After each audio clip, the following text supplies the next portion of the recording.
Bonjour, merci à vous d'être là. Je vous propose une petite vidéo estivale avec 7 astuces, parce qu'il y a 7 jours dans une semaine, 7 astuces à garder à l'esprit pour passer de bons moments avec soi, de bons moments avec les autres et donc de bonnes vacances. Le premier point, la première astuce, c'est savoir dire non. C'est savoir poser ses limites sans culpabiliser.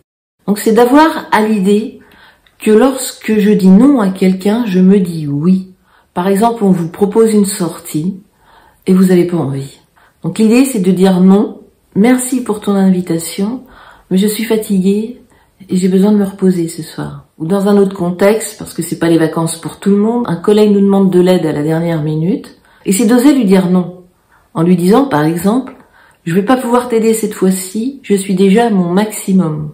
L'idée, c'est d'arriver à l'astuce numéro 2, c'est que j'arrête de m'abandonner. Je me tiens la main. Je ne m'abandonne plus pour les autres. Par exemple, c'est lorsque je fais un choix qui risque de déplaire aux autres, mais qui est de me respecter. Là, je choisis de ne plus m'abandonner. Je pense à moi. Je pose mes noms, mon nom, mes limites.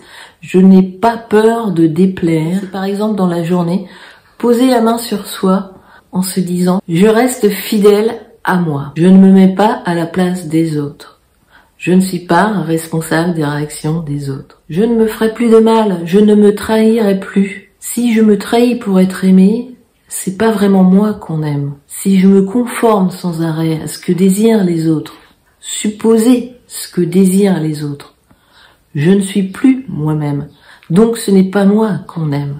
Donc je ne m'abandonne plus. Et même si c'est difficile, je choisis d'être là pour moi. Et cela nous amène au point numéro 3, à l'astuce numéro 3, qui est d'arrêter de vouloir être autrement que ce que je suis et de commencer à accepter, à m'autoriser d'être comme je suis. Il n'y a pas à être plus que je ne suis. Il n'y a pas à vouloir en faire des tonnes tout le temps. Je peux me reposer, c'est d'arrêter de me fuir comme je suis. Et aujourd'hui, c'est décidé. Je suis comme je suis. J'ai juste à vivre. Je n'ai rien d'autre à faire et à prouver dans cette vie qu'à être comme je suis.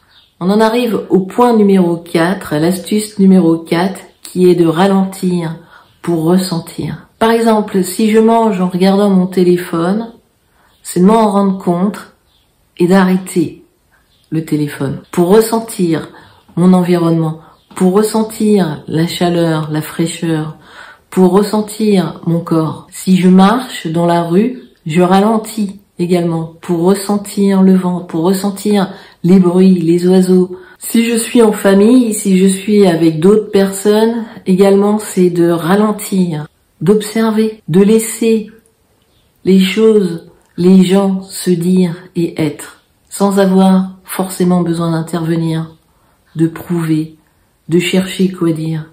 Juste être là, ralentir.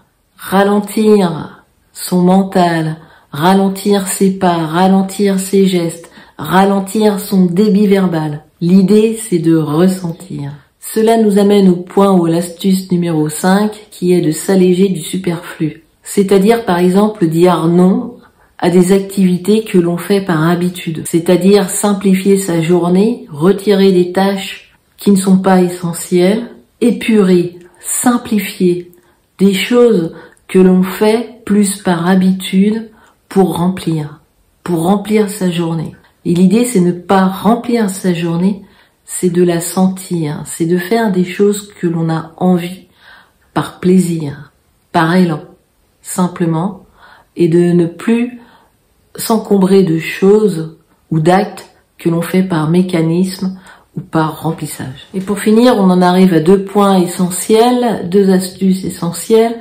Donc la 6e, c'est arrêter de se juger. S'observer sans se juger, c'est retrouver la liberté intérieure. C'est aussi l'aisance sociale, c'est pouvoir vivre et traverser la vie sans plus d'appréhension. Arrêter le juge intérieur, pouvoir l'identifier, pouvoir lui dire stop ou reformuler, c'est vraiment la liberté. C'est traverser la vie avec aisance, avec douceur, avec plaisir, avec sérénité. Notre juge intérieur est responsable de 99% de notre souffrance, de notre pression, de notre oppression intérieure. Et on en arrive donc au 7e point, la 7e astuce qui est d'arrêter la comparaison. La comparaison aussi est un très très grand fléau. Ça n'a aucun sens. Donc la 7e astuce, c'est d'identifier quand je suis dans la comparaison. Et tout simplement, j'arrête. Je suis dans de l'imagination. Qu'est-ce qui est important là, maintenant, tout de suite? C'est de rester fidèle à moi-même, c'est d'arrêter les jugements, c'est de ressentir, c'est de savoir poser des noms, c'est de m'alléger de tout ce qui n'est pas essentiel. C'est juste de vivre et de m'autoriser à être comme je suis. Donc non à la comparaison. Merci pour votre attention. Je vous souhaite de très bonnes vacances. Vous êtes la personne la plus importante.